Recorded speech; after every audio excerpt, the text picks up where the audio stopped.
बुलेटिनच्या सुरुवातीला मुंबईतनं एक महत्त्वाची बातमी आहे। मुंबईमधील ईडी कार्यालयाला भीषण आग लागल्याची घटना घडली आहे। काल रात्री 2:30च्या सुमारास ही भीषण आग लागली। ईडी कार्यालयाच्या 4थ्या आणि 5व्या मजल्यावर आग लागलेली आहे अशी माहिती मिळते।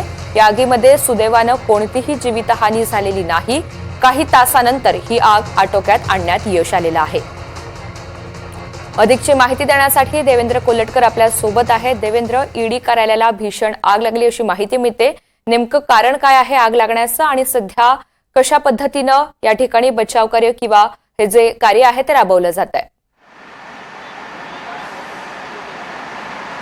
ऋतूच्या मध्यरात्रीच्या सुमारास दक्षिण मुंबईतल्या बलार्ड इस्टेट परिसरातील याच त्या ईडी कार्यालयाला आग लागली। 4थ्या मजल्यावरती ही आग लागली होती आणि आता आग जी आहे ती आटोक्यात आलेली आहे। मध्यरात्रीच्या सुमारासच अग्निशमन दल असेल किंवा इतर यंत्रणा असेल ती या ठिकाणी आली आणि त्यानंतर आपण बघतोय की ही आग जी आहे ती आटोक्यात आणलेली आहे। सर्व अग्निशमन दलातील कर्मचारी जे आहेत ते आपल्याला या ठिकाणी पाहायला मिळतात। ईडीचं महत्त्वाचं असं कार्यालय जे आहे ते या इमारतीत आहे आणि त्याच ठिकाणी आग लागल्यामुळे आपण बघतोय की तात्काळ या सगळ्या यंत्रणा या ठिकाणी आलेल्या आहेत आणि आग जी आहे ती आता आटोक्यात आलेली आहे। कूलिंग ऑपरेशन जे आहे ते सुरू आहे।